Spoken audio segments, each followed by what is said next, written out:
Olá, meu amigo empreendedor, minha amiga empreendedora, sejam muito bem-vindos a mais um episódio do Tomada de Ação. Hoje nós vamos falar sobre 4 assuntos que existem dentro do empreendedorismo, que é a modelagem, a constância, a disciplina e o vitimismo.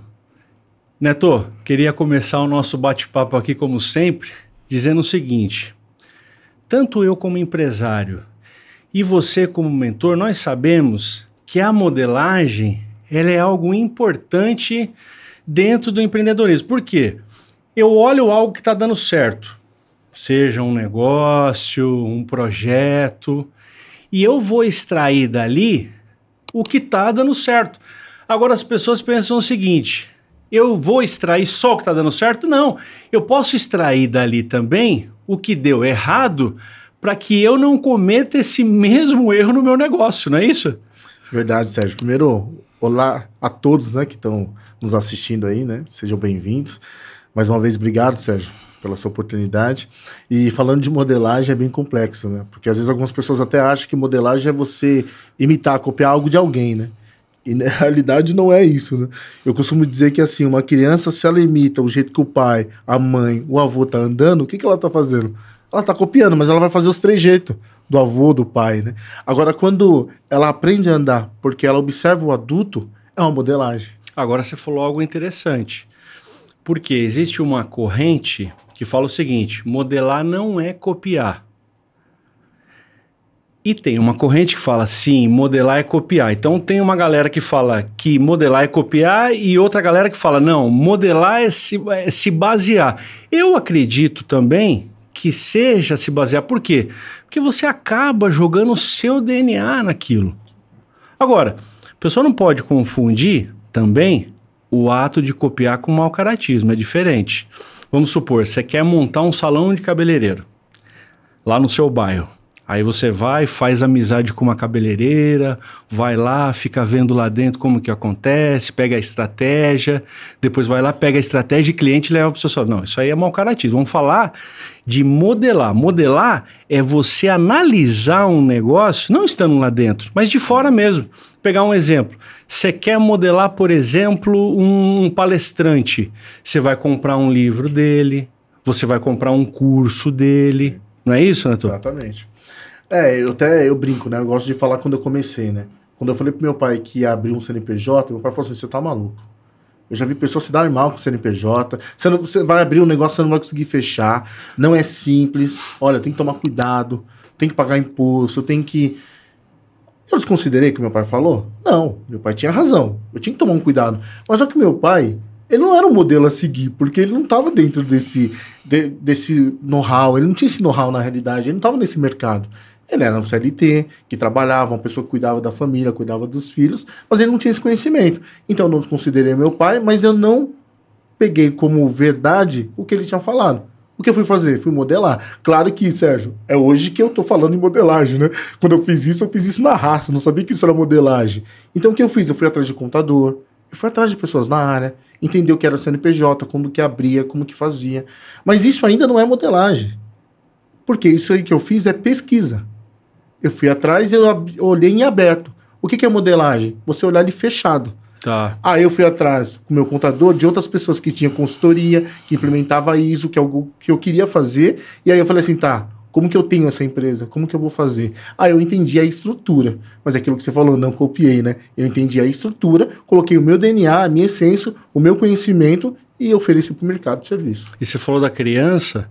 Eu queria comentar também sobre a questão da modelagem consciente e inconsciente. Existem essas duas formas de modelagem. As pessoas perguntam qual a diferença da modelagem consciente e da inconsciente. A consciente é muito simples. Você vê algo que está dando certo, algo que tem excelência, como a gente já falou anteriormente, e vai extrair dali o que é bom, mas você pode extrair também o que é ruim para não cometer os mesmos erros. E eu costumo dar uma dica. Quando você for modelar, faça 4 perguntas. Quais são essas perguntas? A primeira, quem? Por quê? O que e para quê? Então vamos dar um exemplo. Pessoa quer ser um palestrante. Ok. Quem você vai modelar? Aí vamos supor que a pessoa fala, meu professor da faculdade. Então, quem? Professor da faculdade. Por quê? Porque ele dá uma boa aula e eu aprendo com ele. Legal. O que você vai modelar? Eu vou modelar a oratória dele, o jeito que ele escreve na lousa, a entonação de voz, a apresentação que ele faz com o slide. Legal? Para quê?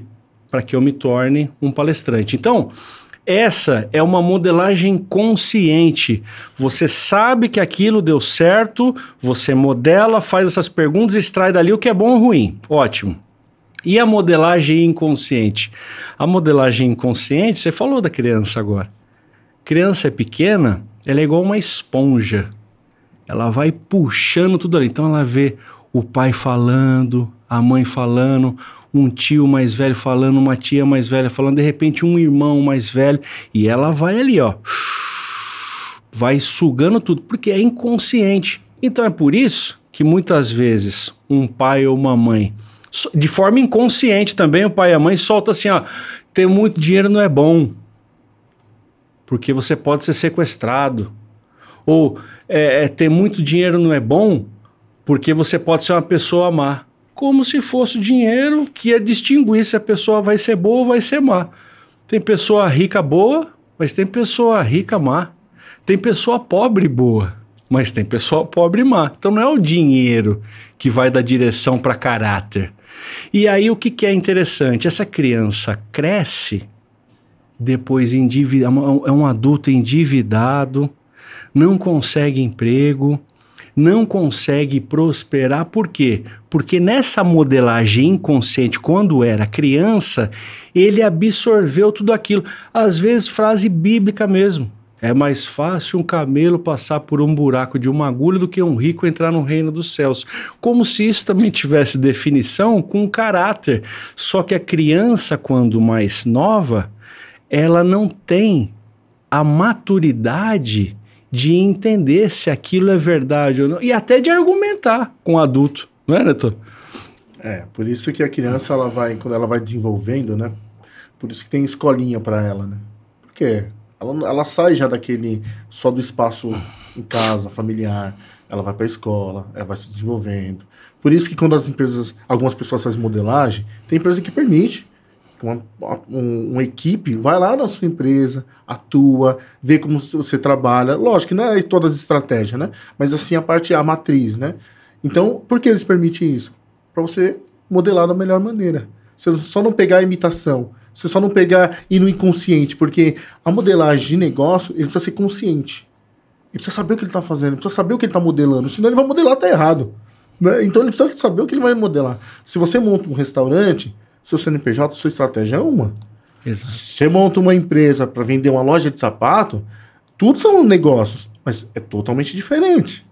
E assim por diante. Então todo esse cuidado tem que ter. A própria PNL, a Programação Neurolinguística, ela fala o seguinte: para você modelar, antes você tem que esvaziar o copo.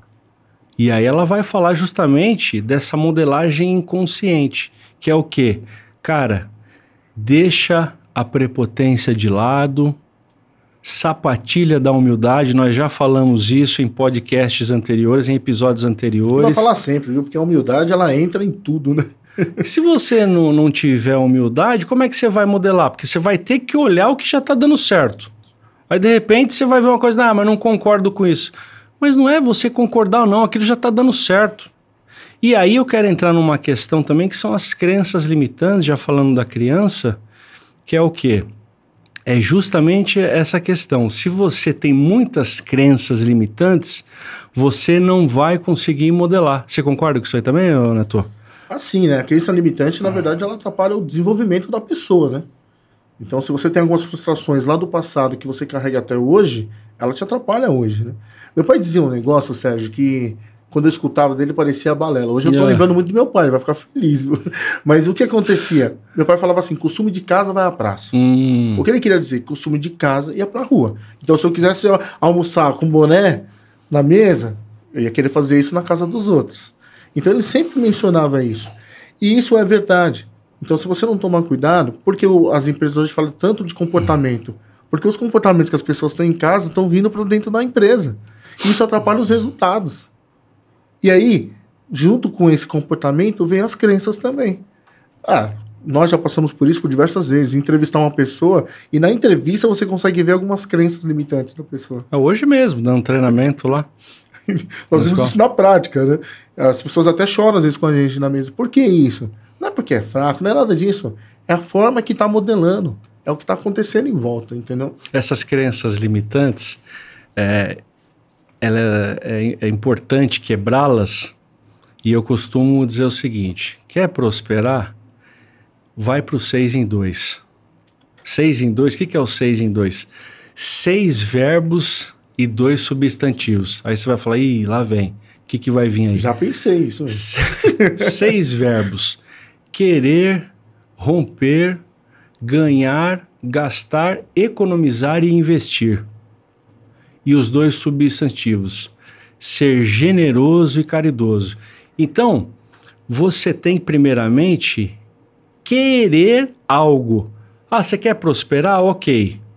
Você vai trabalhar em cima dessa vontade. Por quê? Neto, se alguém chega para você e fala que não gosta de você, você vai querer estar numa festa, numa mesa com essa pessoa? Não, né? Dinheiro e prosperidade é a mesma coisa. Se você falar, eu não preciso de tanto dinheiro, para que ser rico? Cara, a riqueza não vai aparecer para você. Então, primeiro, você tem que querer. E depois você tem que romper. Que aí é o que a gente está falando dessas crenças limitantes. Sim. Se você acha que realmente o dinheiro é sujo, que você vai ganhar muito dinheiro e vai se tornar uma pessoa má, o dinheiro não vai vir para você. E esses 2 substantivos, depois a gente pode até gravar um outro podcast para falar mais detalhadamente sobre isso, o tempo é curto. 2 substantivos muito importantes, que é a generosidade e caridade. Normalmente as pessoas não sabem nem a diferença de um e do outro. Eu sou generoso quando eu presenteio alguém com algo que ele tinha condições de pagar para aquilo. Então eu estou sendo generoso. Falando, ele tem condições, mas eu quero pagar por isso. Vamos supor, você está fazendo aniversário.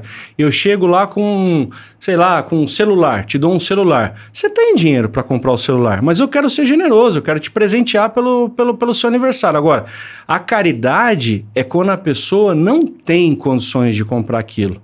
E aí eu vou lá e ajudo a pessoa com isso. Então, veja, para você poder prosperar, é necessário que rompa com diversas crenças limitantes, que é o que a gente está falando agora, colocar esses 2 verbos na cabeça, que eles são muito importantes também, e esses 2 substantivos, o ato de ser generoso e caridoso. Sim, exatamente. E você falou uma coisa, Sérgio, que eu costumo dizer que tudo na vida existe equilíbrio, né? Porque se a minha qualidade não tem equilíbrio, ela vira defeito. Isso é fato. Né? Então, se eu sou uma pessoa muito brincalhão, mas eu sou brincalhão a um ponto que ninguém me leva a sério, ou não sou brincalhão a um ponto que a pessoa acha que eu sou prepotente, que eu não engajo, também não adianta. Então, tem que ter esse equilíbrio. E na modelagem, a gente precisa de equilíbrio. Se você parar para pesquisar, é comum muitos atores que eles têm que fazer aquele laboratório, né? Então eles vão fazer eu achei interessante que você falou isso do laboratório. A gente tava batendo um pau e falou, cara, eu vejo a modelagem como um laboratório. Exato. Então a pessoa tem que fazer o quê? Para ela entrar naquele personagem, ela precisa conhecer o papel, ela tem os trejeitos que ela faz no papel dela, que parece que ela tem até aquele problema, às vezes, que ela tá passando ali. Mas não é, porque ela entra no personagem, ela foi no laboratório, ela foi ver pessoas que tinham assim, ela estudou bastante, ela modelou. Mas ela modela de uma maneira, numa intensidade tão grande, que às vezes ela não consegue sair daquele papel. Que ela não consegue sair daquele papel. Aí a modelagem é ruim, que você... Por isso que eu falo, mais água, por favor. Vai. Por isso que eu falo que a nossa qualidade...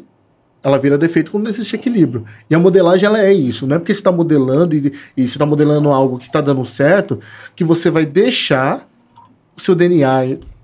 E é por isso que eu falo no trabalho de mentoria, né? Quando eu estou mentorando, eu não vou para trocar o DNA de empresa nenhuma. A empresa já está ali. A sua empresa, o que você quer fazer, a sua missão, os seus valores. Eu vou ali para agregar, para trazer algumas coisas, para fazer a provocação na diretoria, que vai mudar algumas coisas, que vai moldar também algumas coisas. Então esse é o caminho, sabe? Você falou a questão de empresa. Quando a pessoa vai modelar, é importante também que ela analise fatores intrínsecos e extrínsecos. Excelente abordagem. Como assim, Sérgio? Você vai modelar uma empresa, você tem que analisar primeiro a cultura dessa empresa, algo de dentro. Mas você tem que analisar também a cultura do país, que é algo fora da empresa. Você vai modelar um negócio, você tem que ver a situação econômica dessa empresa naquele momento e do país também. E não só do país, do mundo, situação econômica, público-alvo. Você sabe que tanto na Signum quanto na Realiza a gente faz essa análise de persona. Quem é a minha persona? A minha persona está no público A, B, C, D ou E. É mais homem ou é mais mulher? E é por isso que tem um estudo, que isso todo empresário tem que estudar, que são as 6 dimensões de Hofstede. Isso é importantíssimo para a venda. Os caras fazem isso, uma multinacional vai para um país, eles fazem esse estudo aí. O que é esse estudo? Cara, a cultura daquele país, qual é a distância da autoridade? Ela liga para a autoridade ou não? O Brasil liga muito para a autoridade. Vai fazer uma palestra de BMW 0, de Mercedes, e chega de Fusca. Não adianta, cara. Você vai ser olhado de forma diferente. Chega com uma roupa desbotada e chega com um ternão italiano com um bom corte. Você vai ser olhado de forma diferente. Então, por exemplo, o Brasil liga para essa questão da autoridade. Agora, o que tem mais nas dimensões de Hofstede? É um público mais masculino ou feminino? É um público que lida bem com a incerteza ou com a certeza? O Brasil não lida bem com incerteza. É um público que quer a longo prazo ou a curto prazo? O brasileiro é imediatista, quer as coisas rápidas. Então, o que acontece? São 6 dimensões, precisa falar todas aqui. Isso é importante, sim, antes de modelar, analisar esses fatores, tanto de dentro da empresa como de fora, né? Ó, Sérgio, eu vou além, tá? Tá. Além de quando você quer modelar para o seu próprio negócio, e existem as pessoas também que querem comprar algo já modelado. Como é comprar algo modelado? Quero uma franquia. Existem muitas pessoas que chegam para mim e falam assim, eu quero investir numa franquia, tá? Que tipo de franquia? A não ser a que dá dinheiro. Já começou errado. Você precisa saber qual é o estilo. Cada franquia tem suas regras, tem seu caminho, tem seus valores, tem sua cultura. Cada franquia tem sua cultura. Que tipo de franquia eu quero? Não vou fazer propaganda aqui, né? Falar algumas marcas aqui. Mas, por exemplo, eu quero um Caíto Maia. Qual é a cultura? Como que eu quero uma do... Sei lá, vamos pensar numa de... Uma Sodier. Tá. O que eu quero? Aonde eu quero chegar? Agora toma cuidado se você for franquear seu negócio. Também. A gente tem experiência nisso. Também. Não vou citar nomes aqui, nada, mas a hora que você vai lá pedir... Você sabe, né? Já caiu numa papagaiada dessa, pagamos caro. Sim.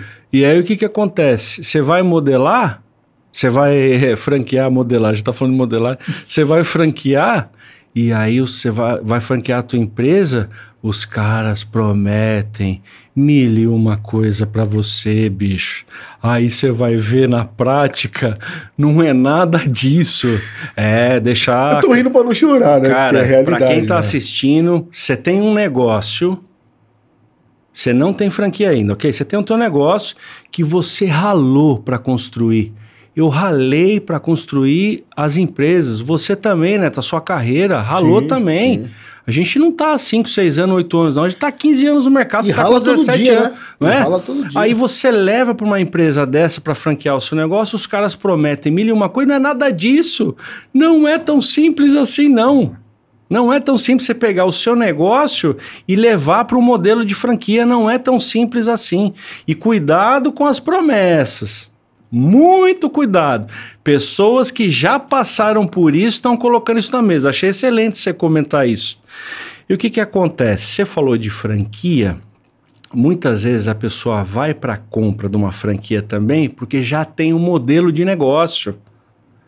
Só que ela acha o seguinte, aqui vai ser mais fácil, vai estar mais tranquilo.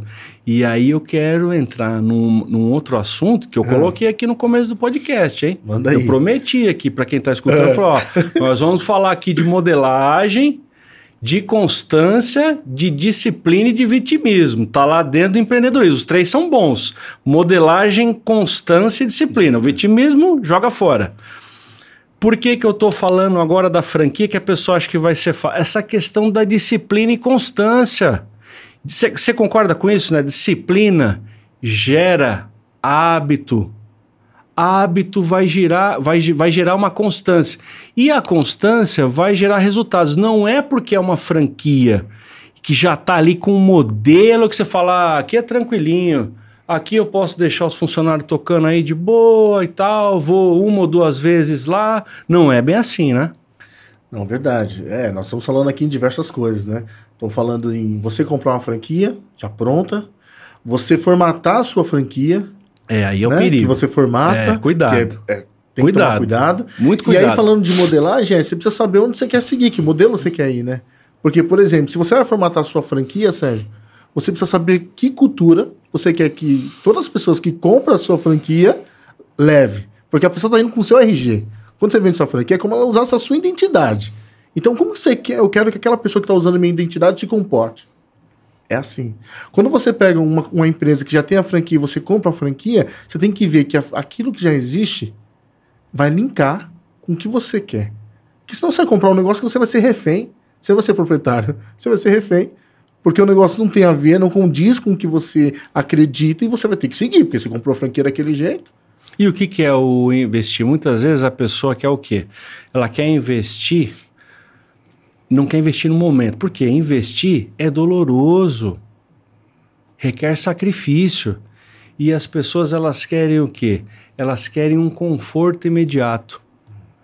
Isso não existe. Costumo falar o seguinte, falar, meu amigo, o carvalho, a árvore carvalho, que vive 200 anos, 1000 anos, você tem prazo de validade, meu parceiro.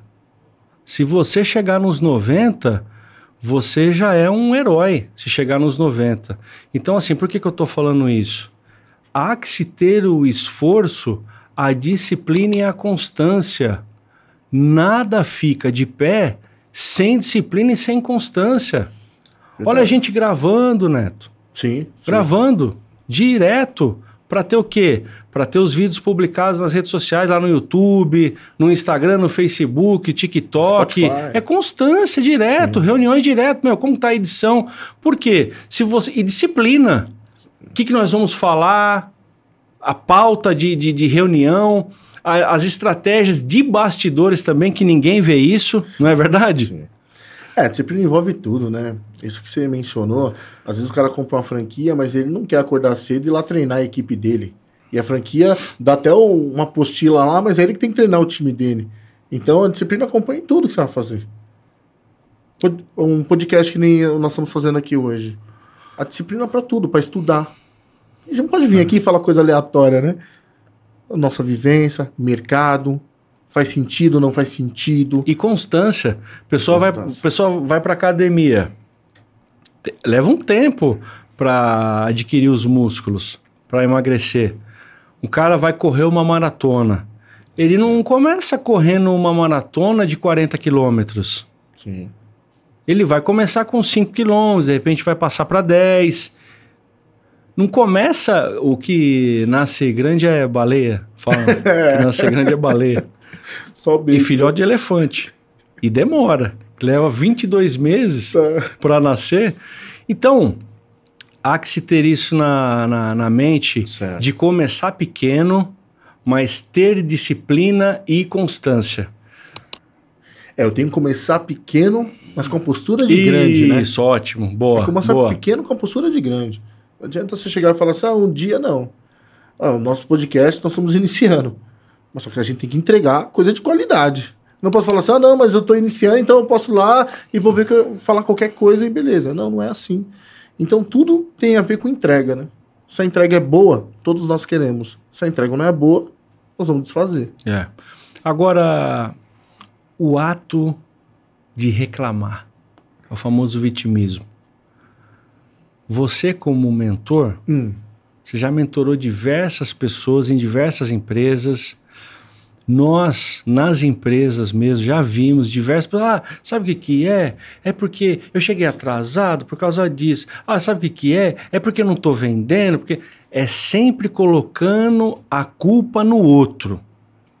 Em vez de olhar para si e falar, cara, olha para você. Você não está vendendo por quê?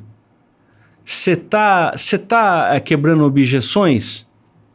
Como é que você está oferecendo o serviço ou produto? Essa quebra de objeções é fundamental na venda. Então, assim, vitimismo e reclamar. Como é que você vê isso com a tua experiência de mentor, os anos que você mentora muitas pessoas em empresas? Como é que você vê isso, Neto? Eu vejo isso como um obstáculo muito grande para o seu desenvolvimento pessoal e profissional. Nós somos aqui, você é casado, você tem seu filho, eu sou casado, tenho minha filha. Se eu entrar na minha casa com vitimismo, o que vai acontecer? Como que minha filha vai me olhar? Como a minha esposa vai me olhar? Que segurança elas vão ter no chefe de família? Então, em qualquer lugar, ninguém se apoia com quem só reclama. Você apoia com quem você vê caçando, vê tendo resultado. É assim, você não vai olhar e falar assim... Porque as pessoas falam que gostam do super-homem, né? Porque ele faz algo extraordinário, né? Não é porque ele não sai, ele não se movimenta. Então as pessoas gostam de quem se movimenta. Então quando você olha, Sérgio, e tem mania de jogar a culpa no outro, você não se desenvolve pessoalmente. Por quê? Porque você não olha para dentro. Se você não olha para dentro, o que acontece? O que vai sair? Não vai performar. Não performa. Não performa. Porque você precisa olhar para dentro. A culpa é sempre do outro. E assim, e mesmo quando a culpa é do outro e você olha para dentro, o que vai acontecer? Você ainda cresce com esse olhar. Você ainda desenvolve. A minha empresa não está crescendo. Minha empresa não está crescendo porque os funcionários que eu contrato não entendem, não entra na missão e valor da empresa, não faz a entrega que precisa. Então, alguma coisa está de errado. Eu analisei meu perfil da minha empresa. Eu estou contratando essas pessoas levando em consideração aonde eu quero chegar? Opa, eu tô. E mesmo assim as pessoas não estão fazendo. Então eu vou ter que movimentar. Qual é a cultura da minha empresa? Eu coloquei uma cultura diferenciada para essas pessoas acompanharem. E a reclamação vai além. Porque vai mexer na questão cerebral, no corpo, nas relações interpessoais. Tem estudos aí que falam que o ato de você ficar se tornando vítima e reclamando vai liberar cortisol. E o cortisol, todo mundo sabe, hormônio, vai trazer mais estresse, pressão alta, diabetes, ansiedade.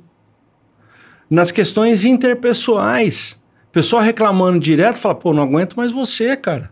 Eu vou separar, porque não dá, é tudo reclamando, só traz coisa negativa. E aí tem um livro que eu gosto muito, que são as 7 leis espirituais do sucesso, do Deepak Chopra. Certo. E eu quero falar o seguinte, da lei do mínimo esforço. O que é a lei do mínimo esforço? Acho interessantíssimo isso.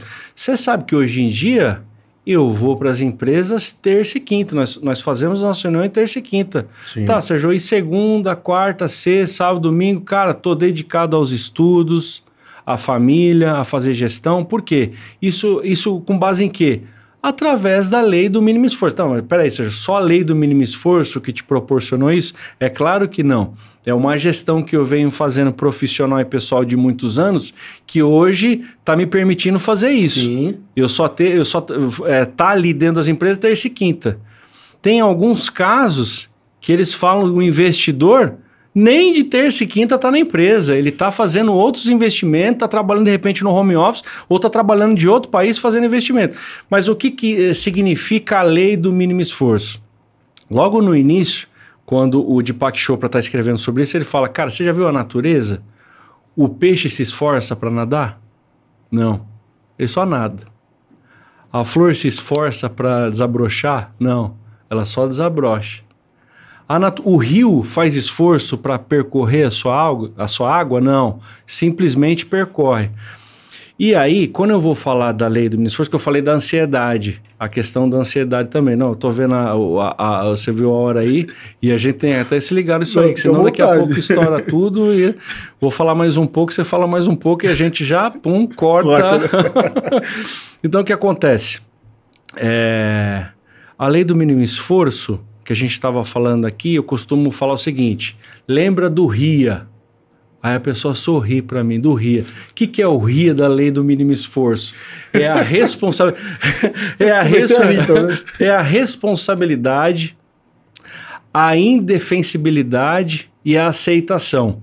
Então, porque a gente está falando da questão da reclamação. Se você ficar reclamando e sendo vítima, você não vai deixar que a lei do mínimo esforço faça parte da sua vida. Por quê? O que é o R? O R da responsabilidade. Cara, a responsabilidade é tua, bicho. Ah, porque minha empresa não está vendendo. Porque a empresa... É culpa tua. Você está acompanhando a equipe de vendas? Está dando treinamento? Sim. Está pegando todos os parâmetros e relatórios para ver você sabe quantos leads estão chegando para você? E dessa quantidade de leads está chegando, quantas pessoas estão convertendo? Então a responsabilidade é tua, bicho. Você que tem que acompanhar. Indefensibilidade. Quantas pessoas a gente não foi para dar treinamento ou pedir alguma informação e a pessoa levantava igual uma ratazana. Já viu ratazana? A ratazana faz assim, né? Ela levanta assim, né? Aí a pessoa já vem na defesa, bicho. Falou, calma, vamos conversar. A pessoa já parece uma ratazana, já levanta e já vem na defesa. Então essa questão da indefensibilidade também não vai fazer com que a lei do mínimo esforço adentre a sua vida.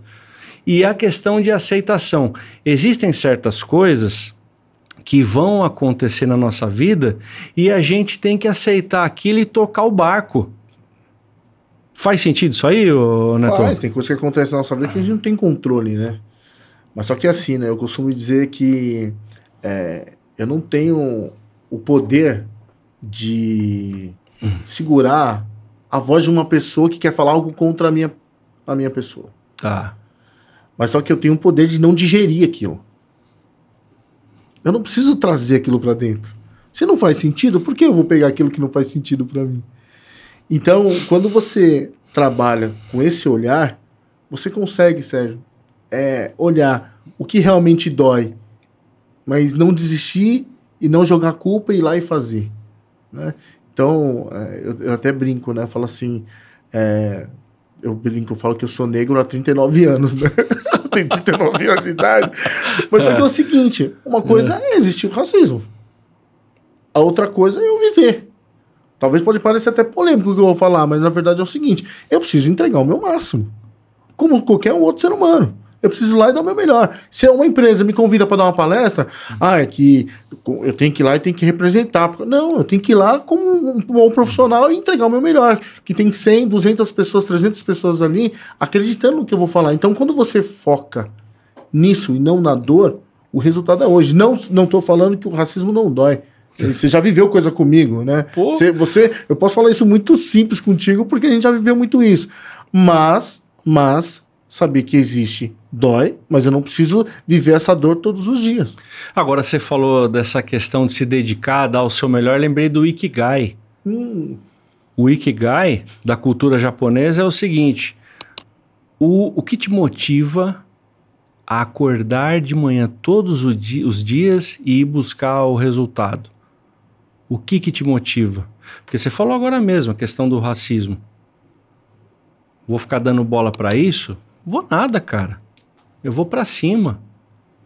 Então acho interessante essa questão do Ikigai. O que te motiva? O que te leva para frente? Cara, quantas dificuldades a gente não passou nas empresas e tivemos que superar isso, se manter resiliente e nunca reclamando não, bicho. Sempre agradecendo.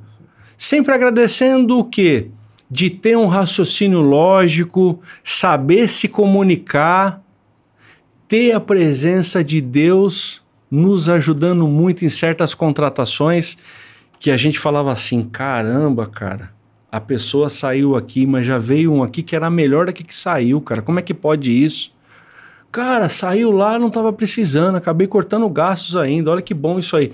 Então assim, apesar das dificuldades, sempre agradecendo. Tira o vitimismo, para de reclamar, a culpa é sua e agradece, cara, por onde você está. Por quê? A gente tem que agradecer para que mais daquilo venha para nossa vida, né? Você concorda com isso também? Não, eu concordo. Eu só queria fazer um adendo, assim. Eu penso, para finalizar minha parte aqui, pra depois você não falar que eu falo demais. Mas, ó, por exemplo, né, você que tá nos assistindo aí, esse copo com água. O que garante que eu consigo segurar ele, que eu dou conta de segurar ele? É o peso dele? Porque as pessoas ali não estão vendo o peso dele. Esse copo é pesadinho, né? Esse copo é... Porra! É a quantidade de água que tá aqui dentro? Não. Se eu ficar segurando ele aqui 1 minuto, dou conta. Se eu segurar ele 1 hora, vai formigar meu braço tudo. Que vai começar a mexer com o meu emocional e eu vou conseguir nem lembrar o que eu tenho que falar contigo. A nossa conversa não vai nem fluir, que nem tá fluindo agora. Tá. Então o que eu tenho que fazer? Eu tenho que usar apoio. Certo. Tomo água, apoio e beleza. Na vida, os problemas acontecem, nem sempre a culpa dos problemas são nossos. Tem problemas que nós mesmos, por ações erradas que nós tomamos, vem a consequência. Tem coisas que não. Tem coisas que às vezes é por causa da família, é por causa de alguma situação, por causa de não funcionar. N coisas. Então, pode vir problemas por causa dos outros, que a gente não tem culpa. Porém, é o seguinte, se eu ficar concentrado naquilo, eu não vou desenvolver. Então, eu preciso fazer como eu faço com o copo, eu preciso apoiar. Por isso que um mentor apoia. Se você precisa de uma ajuda psicológica, você precisa ter um profissional para procurar apoio.